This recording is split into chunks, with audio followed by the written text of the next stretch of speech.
Hey all, welcome to here and today we will read the chapter of an epitaph which is written by Walter de la Mare. So we will start now.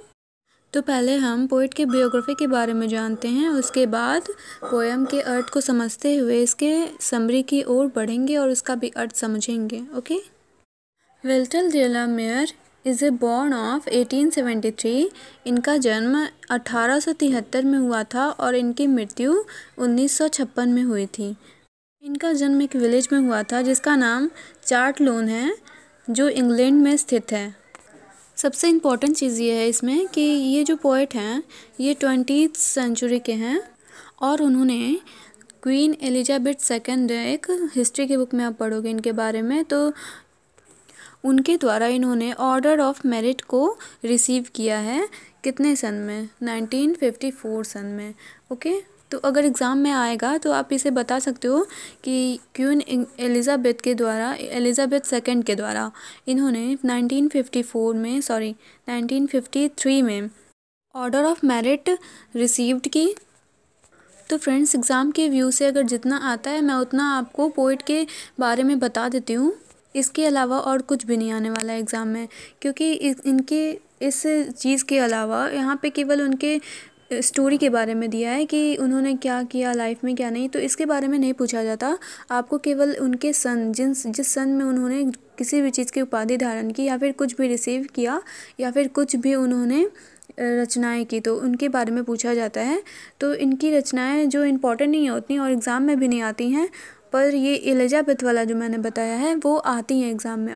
तो friends, कविता की ओर बढ़ने से पहले हमें यह जान लेना होगा कि इस पोएम के रिगार्डिंग, इस पोएम के अकॉर्डिंग पोएट ने क्या कहना चाहा है. An epitaph is a gloomy poem written by Walter de la Mare. In this poem, the poet talk about the beautiful lady which was died. As you know कि इस poem को लिखा है वाल्टर de la Mare ने, जो कि एक ग्रूमी poem है. ग्रूमी पोएम मीन्स होता है, ग्रूम मतलब होता है दुख भरा पोएम है और बहुत ही ज़्यादा शॉर्ट पोएम है. शॉर्ट मतलब छोटा पोएम है ये, बट ये बहुत ज़्यादा इंटरेस्टिंग है और लास्ट में बहुत ही अच्छी सीख देती है. यह पोएम बहुत ही अच्छी पोएम है और लास्ट में जो सीख इससे मिलती है वो मैं आपको समरी के एंड में बताने वाली हूँ. तो इस पोएम को एंड तक देखते रहिए और आपने अगर सब्सक्राइब नहीं किया है हमारे चैनल को तो सब्सक्राइब कर दीजिए और बेल आइकन को प्रेस कर दीजिए, जिससे हमारे आने वाले हर वीडियो आप तक पहुंचती रहे और आप इसका आनंद लेके अपने प्रिपरेशन को आगे बढ़ाते रहें. तो फ्रेंड्स, इस पोएम के रिगार्डिंग पोएट ने एक सुंदर सी औरत के बारे में कहा है जो पूरे वेस्ट कंट्री में फेमस है. वेस्ट मीन्स होता है पश्चिम में, पूरे पश्चिम में फेमस है. वो पूरे पश्चिम में अत्यंत ही सुंदर औरत के बारे में उन्होंने कहा है कि अब वो मर चुकी है, उसकी मृत्यु हो चुकी है. और पोएट उसी औरत के एपिताफ के पास बैठे हुए हैं. एपिताफ मीन्स होता है कब्र, मकबरा भी इसे कह सकते हैं. तो पोएट इसके एपिताफ के बगल में बैठ के यह पोएम की रचना करते हैं. तो फ्रेंड्स, चलिए क्या रचना करते हैं और क्या क्या कहते हैं इस पोएम में वो यह जान लेते हैं. Here lie a most beautiful lady, light of step and heart was she. यहाँ पे light of step and heart, इसका मीन्स होता है स्वच्छंद विचलन वाली, यानी यहाँ वहाँ घूमने वाली या फिर जिसका दिल साफ़ हो. एक साफ दिल वाली औरत को हम कह सकते हैं light of step and heart. Poet यहाँ पे कहते हैं कि यहाँ पे एक मकबरा है जिसमें एक औरत, ब्यूटीफुल लेडी लेटी हुई है, सुंदर औरत लेटी हुई है जिसका दिल एकदम साफ़ है और स्वच्छंद है. सेकंड लाइन में पोएट कहते हैं, think she was the most beautiful lady that ever was in a west country. Poet कहते हैं कि यह जो लेडी है, यह जो औरत है, यह बहुत ही ज़्यादा सुंदर है. पूरे वेस्ट कंट्री में मैं इसे बहुत ज़्यादा सुंदर मानता हूँ और यह बहुत ही ज़्यादा सुंदर औरत है पूरे वेस्ट कंट्री में, अतः पूरे पश्चिम भाग में. नेक्स्ट लाइन में पोएट कहते हैं, but beauty vanishes, beauty passes, however rare it be, and when I crumbled, who will remember. Vanishes means होता है गायब हो जाना। अतः जब वह औरत मर गई तो उसकी क्या हो गई, ब्यूटी क्या हो गई, उसकी पासेस हो गई, मतलब उसकी ब्यूटी चली गई और वैनिश हो गई, मतलब ख़राब हो गई उसकी ब्यूटी। क्योंकि इंसान जब मरता है तो उसकी ब्यूटी वैनिश हो जाती है, गायब हो जाती है। आगे पोइट कहते हैं, However, rare it be, and when I crumbled, who will remember? मतलब उस ब्यूटी, उसके अंदर जो वो औरत थी उसके अंदर कोई भी टैलेंट नहीं था, बस वह साफ दिल की थी और इधर उधर हमेशा घूमती रहती थी और बहुत ही ज़्यादा सुंदर थी, उसके अंदर कोई भी टैलेंट नहीं था। दैट्स वाई पोइट यहाँ पे कह रहे हैं कि उसके पास जब कोई टैलेंट नहीं था तो लोग उसे याद नहीं करेंगे। अगर मैं मर जाऊंगा तो मेरे बाद उसे याद करने वाला कोई भी नहीं रहेगा, उसके एपिताफ पे, उसके मकबरे पे बैठने वाला कोई भी नहीं रहेगा। क्योंकि read it be and when I crumbled who will remember, कौन इसे याद करेगा।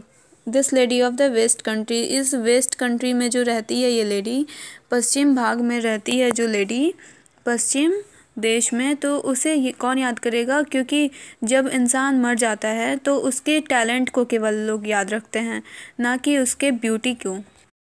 रेयर मीन्स होता है दुर्लभ। ओके, तो यहाँ पे लिखा है कि इंसान जो है जितना भी रेयर हो, जितना भी दुर्लभ हो, लेकिन उसके इस ब्यूटीनेस को नहीं माना जा सकता।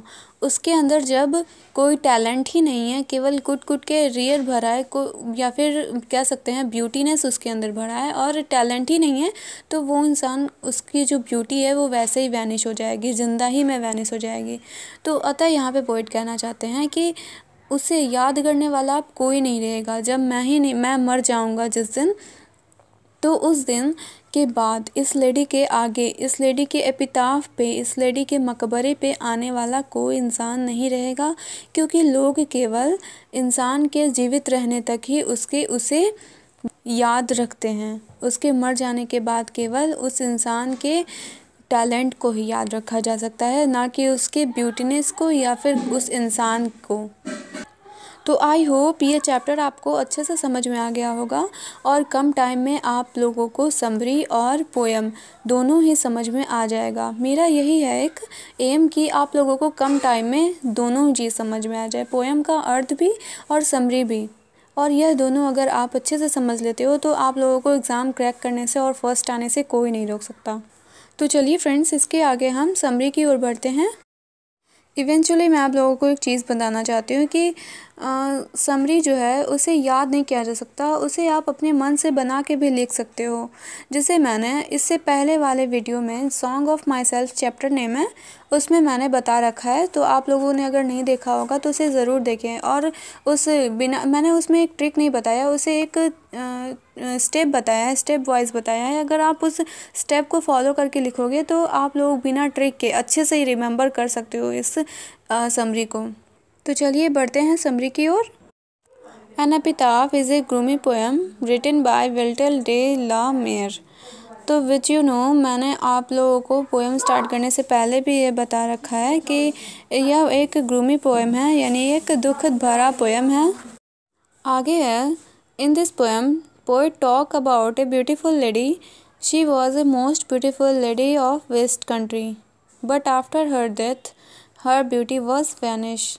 यानी इन दिस पोएम, इस पोएम के रिगार्डिंग पोएट ने एक लेडी के बारे में बता रखा है जो बहुत ही ज़्यादा सुंदर है पूरे वेस्ट कंट्री में। वेस्ट मीन्स पश्चिम कंट्री में, पश्चिम देश में बहुत ही ज़्यादा सुंदर है वो लेडी। लेकिन आफ्टर हर डेथ, उसकी मृत्यु के पश्चात, हर ब्यूटी वॉज वैनिश, उसकी ब्यूटी क्या हो गई, वैनिश हो गई, मतलब ख़राब हो गई या गायब हो गई उसकी, वैनिश। तो आगे पोइट कहते हैं, at last the poet said that anyone can remember when he alive, but after his death nobody can remember him except his quality या टैलेंट। लास्ट में पोइट कहते हैं कि वह मैन जिसके पास टैलेंट है उसे ही केवल याद रखा जा सकता है। वह इंसान जिसके पास कोई टैलेंट ही नहीं है, केवल ब्यूटीनेस है या फिर वह एकदम रेयर है, दुर्लभ है, रेयर है, तो उसे याद नहीं रखा जा सकता। क्योंकि इंसान को केवल उसके जीवित रहने तक ही याद रखा जा सकता है, और लेकिन उसके मरने के बाद केवल उसके टैलेंट को ही याद रखते हैं, ना कि उसके ब्यूटीनेस को। अतः यहाँ पे पोएट जो कहना चाहते हैं वो आप लोग समझ गए होंगे कि इंसान को न केवल सुंदर होना चाहिए बल्कि उसे एक बहुत ही अच्छा टैलेंटेड भी इंसान बनना चाहिए, जिससे उसके मरने के पश्चात भी लोग उसे याद रख सकें और कभी भुला ना सके, उसके बारे में अच्छा कह सके, जिससे उसकी आत्मा को शांति मिले। अतः हमें अच्छे अच्छे काम करने चाहिए, ना कि अपने ब्यूटी को देख के कि मैं इतना ख़राब हूँ या फिर मैं इतना अच्छा हूँ, तो इन सब के ऊपर नहीं जाना चाहिए। केवल अपने टैलेंट को देखना चाहिए और उसे, अगर टैलेंट नहीं है तो उसे बनाओ आप। तो फ्रेंड्स, इसी के साथ यह वीडियो का एंड होता है और मिलते हैं मेरे अगले वीडियो में। तब तक जुड़े रहिए एडुरीड के साथ, और अगर आपने बेल आइकन को नहीं प्रेस किया है तो उसे ज़रूर करें।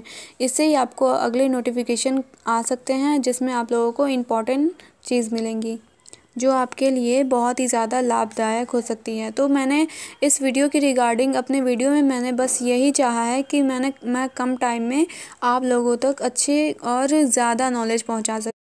आई थिंक 8 या 9 मिनट के इस वीडियो में मैंने आप लोगों तक समरी और उसके अर्थ, पोएम के अर्थ दोनों को ही एक्सप्लेन किया है, और मेरा यह पूरा प्रयास रहा है कि इस वीडियो के माध्यम से, अपने वीडियो के माध्यम से कम टाइम में अच्छे से एक्सप्लेन करके आप तक अच्छे नॉलेज और जल्दी जल्दी नॉलेज पहुंचा सकूं, जिससे एग्ज़ाम में आप लोगों को कोई इशू ना हो, कोई प्रॉब्लम ना हो। एंड आई होप मेरा यह प्रयास आप लोगों को अवश्य अच्छा लगा होगा, अवश्य सफलता मिलेगी आप लोगों को मेरे इस प्रयास से। तो इसी के साथ मिलते हैं मेरे अगले वीडियो में। तब तक जारी रखिए अपनी प्रिपरेशन एडुरीड के साथ, और बेल आइकन को प्रेस कर देना, जिससे नोटिफिकेशन आप तक पहुंचती रहे और इसका लाभ आप उठा सकें। इसी के साथ सेव वाटर, सेव फ्यूचर।